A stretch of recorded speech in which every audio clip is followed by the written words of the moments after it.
Good afternoon, sir. We are from Symbiosys School of Economics, and we are trying to organize a video, make a video about the Smart City initiative in Pune.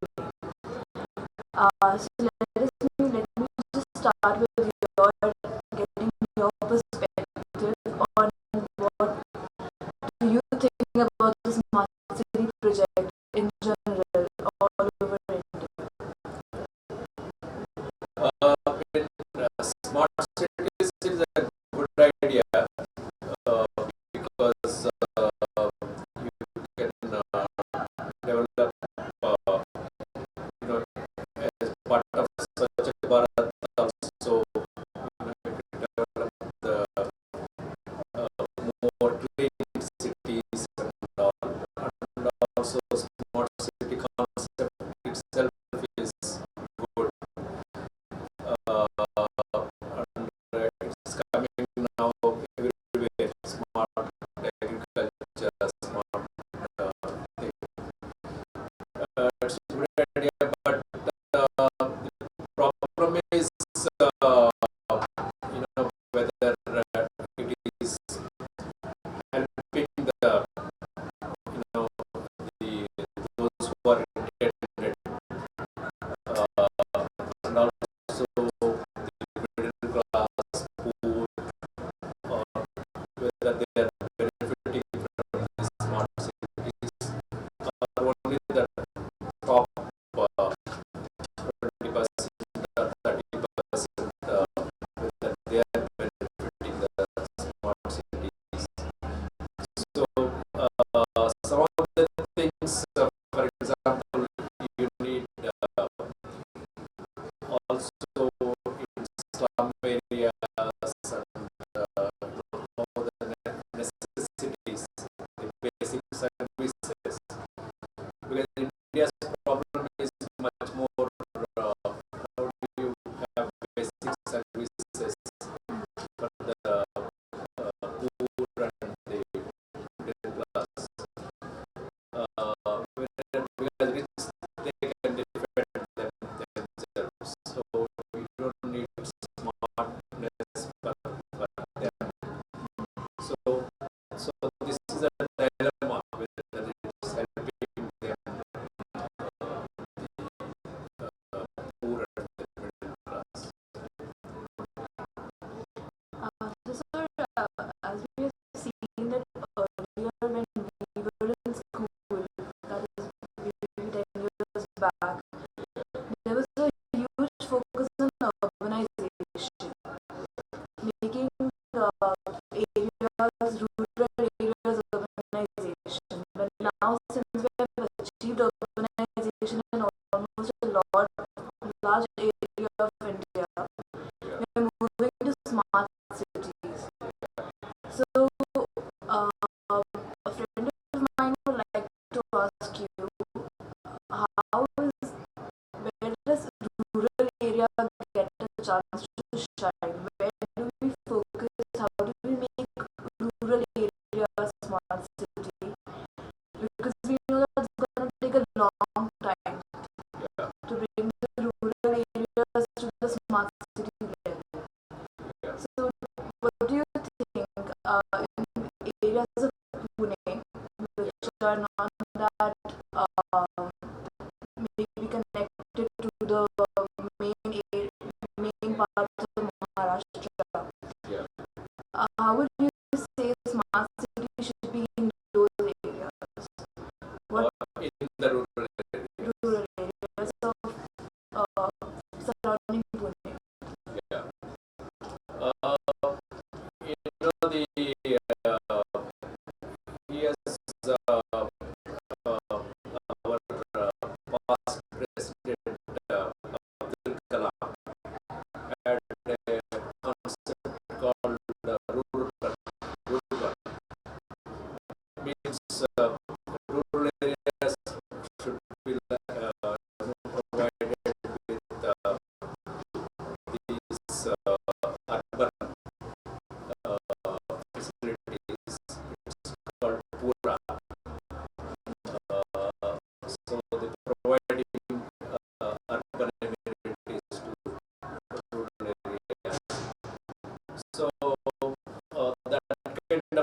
concept should be implemented because in fact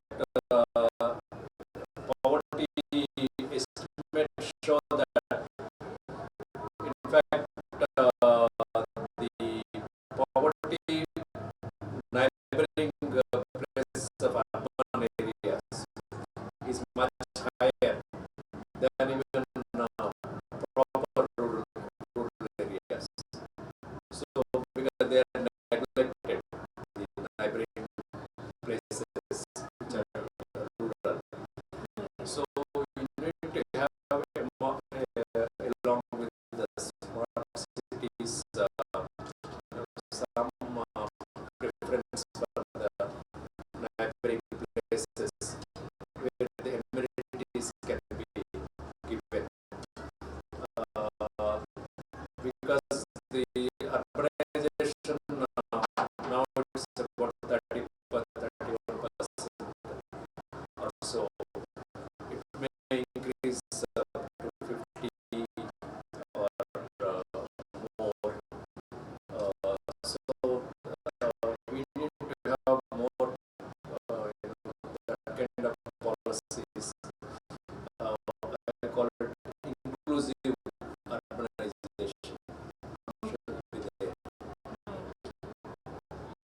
And so in Pune, one of the problems that we all know that Pune is faced with is the traffic and the congestion created, Yeah. and the huge reliance of the population on their own personal vehicle rather than using the public transport system. Yeah. So a visit to the Smart City Pune initiative page shows you that they are planning to reduce that. They're planning to reduce the amount of vehicles which are used by consumers and trying to increase, improve maybe the public transport system. How do you think that the current situation in Pune has stopped this initiative, or maybe has made the time lag more? Considering there's a traffic problem in Pune, do you think that has had an effect on implementing smart city in Pune? I mean, I feel that more public transport should be there. If you see any other countries, the East Asia or the European countries, public transport is the major transport. So we need to have that kind of things over time, and also to speed up, saying that after 10 years or something. But now we should start as part of this smart cities public transport. For example, Mumbai is much more public transport. Yeah. In fact, the buses is called best Right. service. Right. So we need to have that kind of thing. Almost 50% travel by either bus or local train. So otherwise, Mumbai would have been under chaos. That, so not only Pune, most of these small,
what do you think are more, according to you, one of more reasons other than traffic, implement, solving the traffic problem, that smart city has not yet been initiated in Pune? What do you think the challenges are before Pune, before it begins to realize the dream?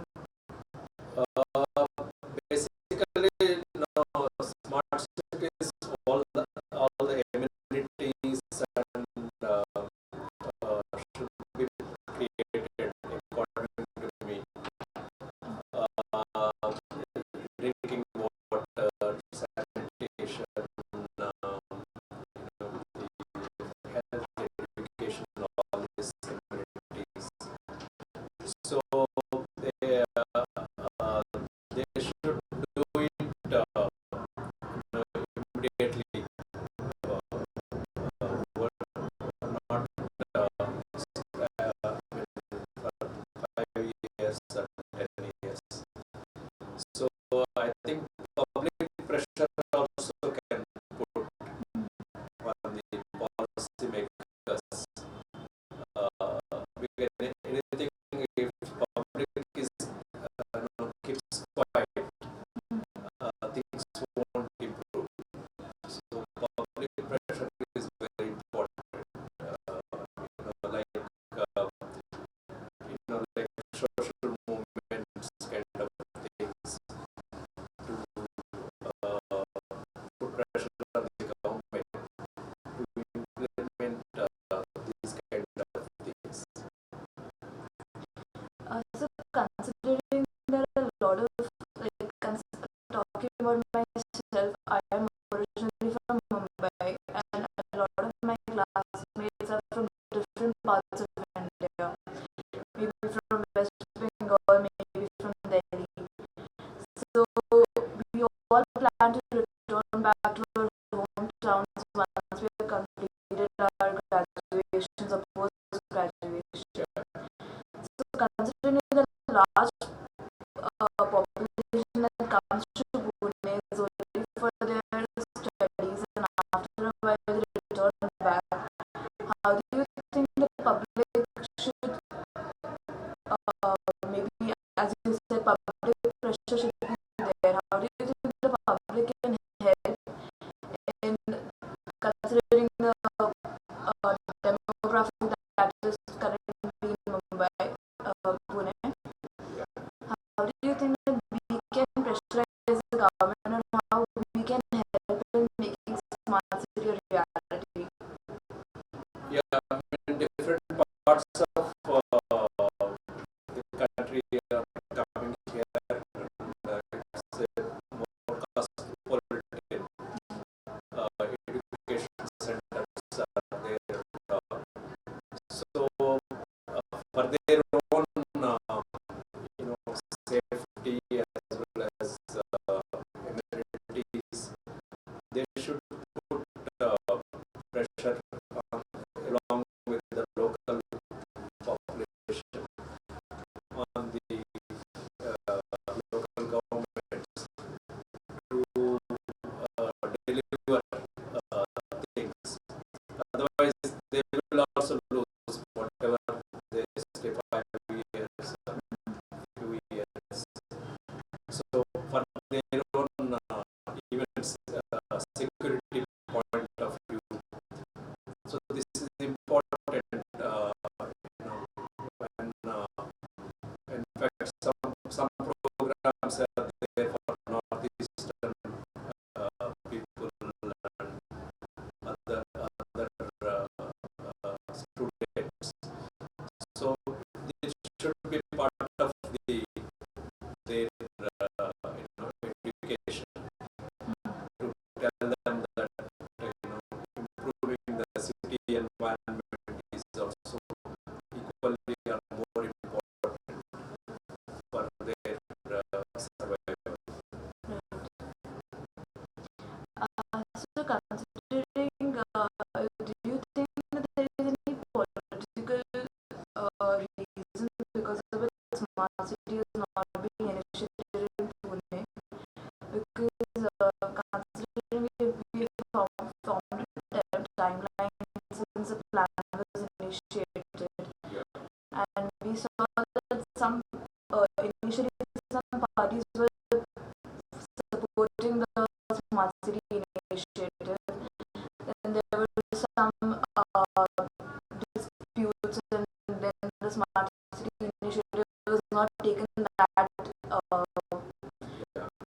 aggressively as it should have been taken.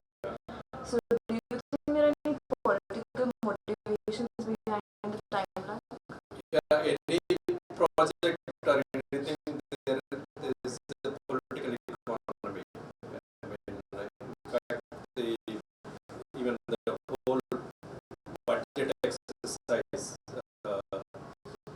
29th, people make,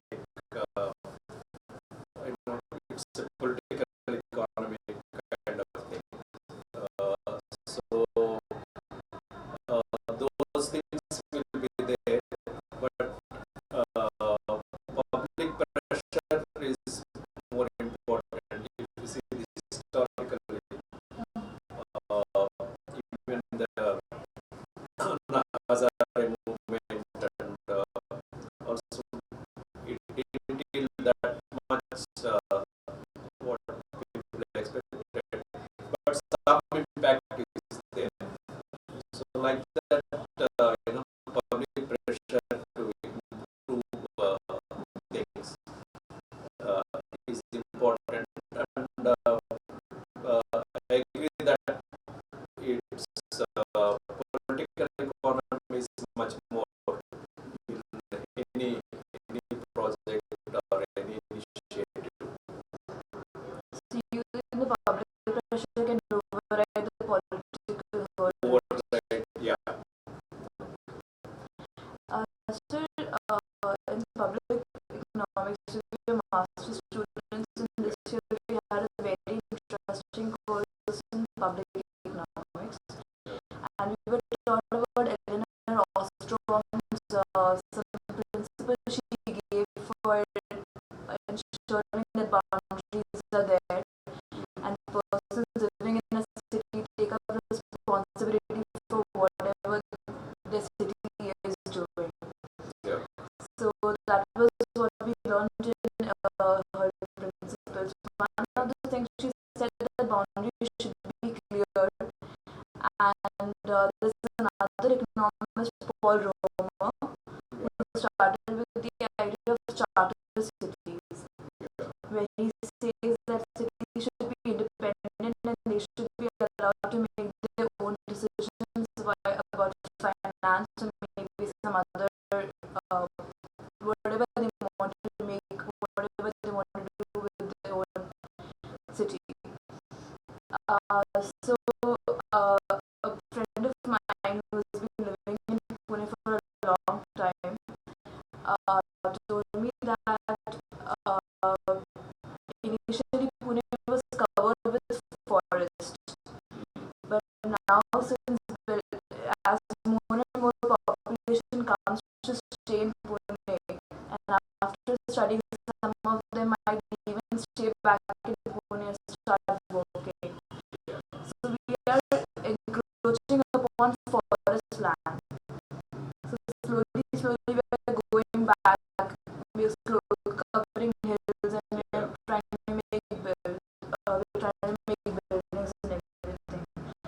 So do you think this violates Eleanor Ostrom's principle about rules being set and boundaries being set and nobody encroaching upon any other's territory? Yeah, first I agree with the Ostrom as well as Paul Romer, because they have valid points. It's because local government should be given more powers, and although there will be political economy within the local government, because 14th Finance Commission has suggested that we should give to more money to panchayats and local urban governments. So the boundaries, yeah, I agree with Ostrom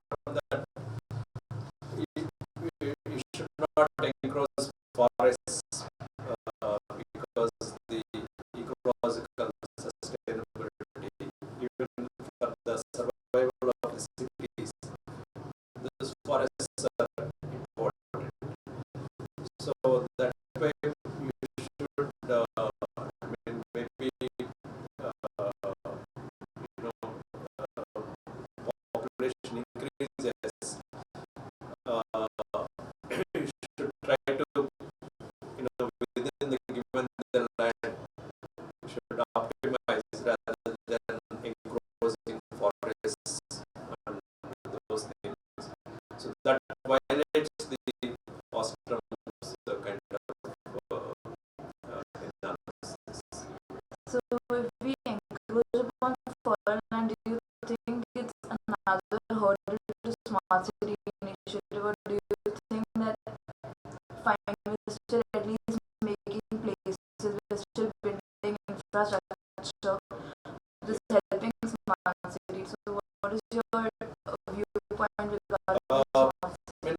If we have some wasteland kind of things, one can encroach, but forests, thick forests, or those kind of things, I think it's like fertile land for agriculture. We should not have either fertile land or thick forests. We should not encroach and cut them.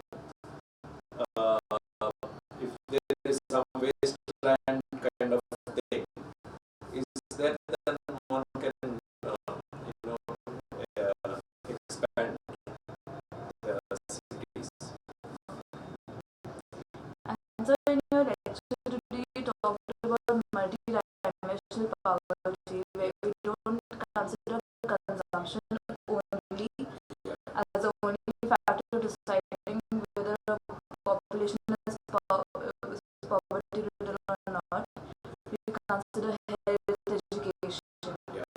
So do you think when we are talking about smart city, we should even consider these other factors, counting them, and how do we apply them, and how do we count them? Yeah, I mean, in principle, I agree with the multi-dimensional poverty. The only thing is, estimating them, there are some problems. Whereas consumption has much more, easier, income is easier. So multi-dimensional, you should have other indicators. Data is important.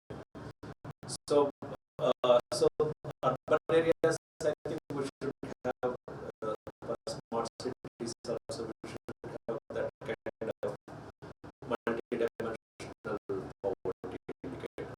So what could we consider for smart cities?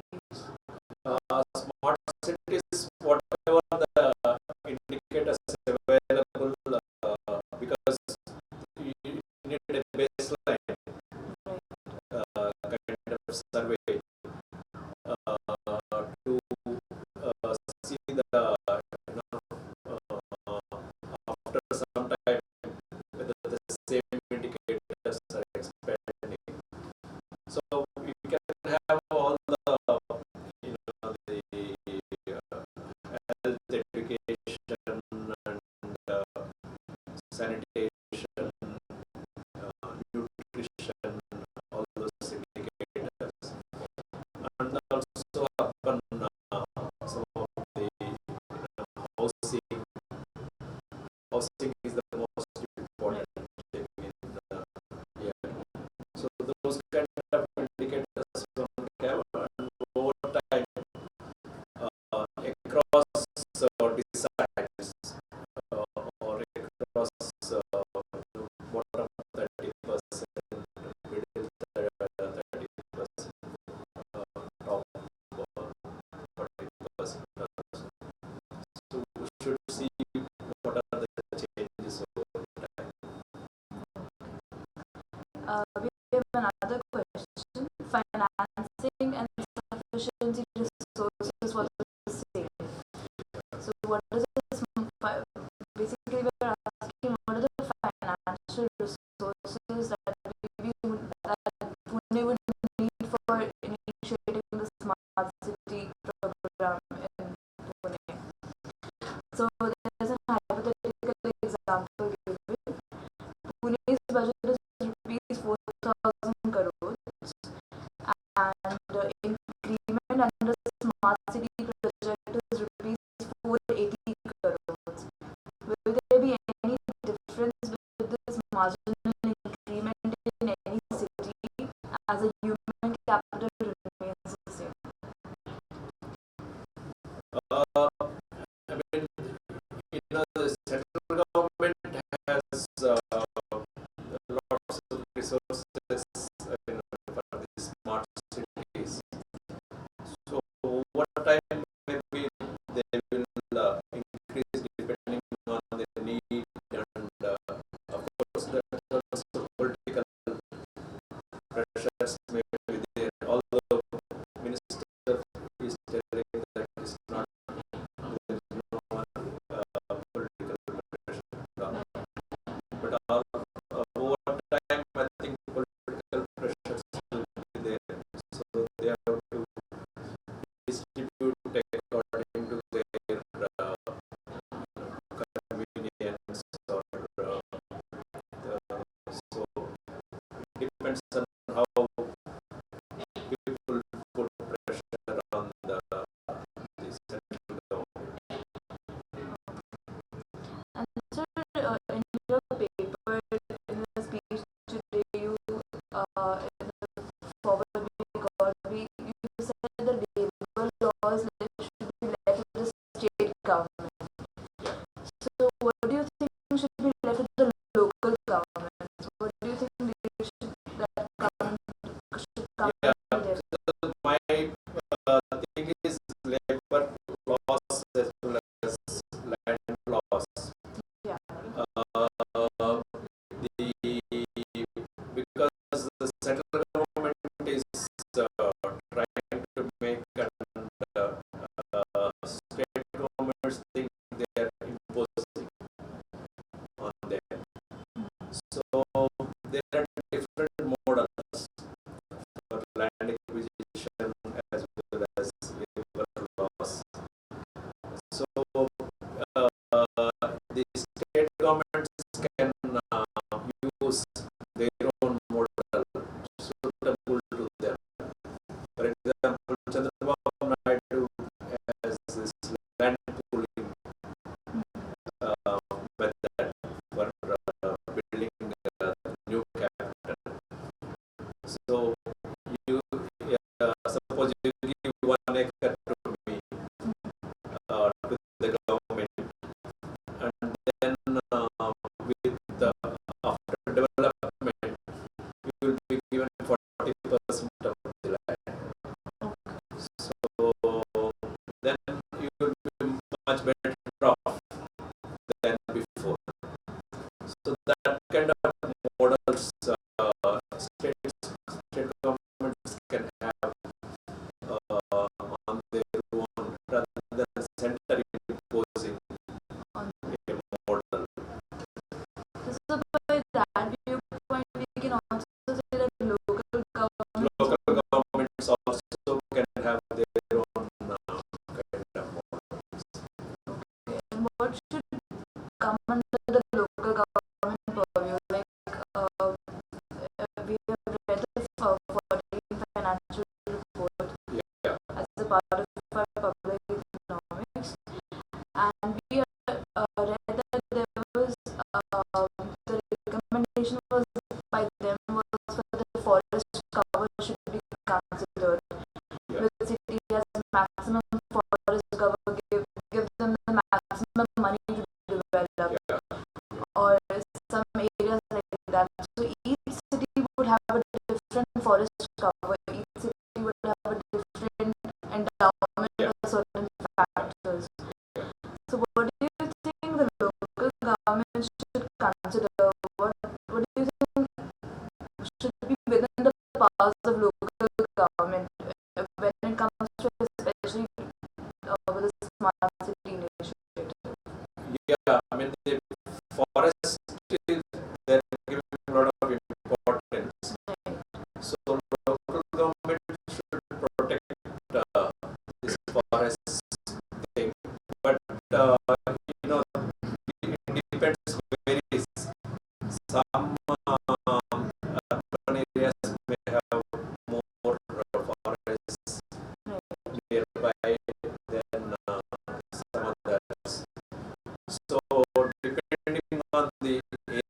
and others, maybe weights can be given to the local governments.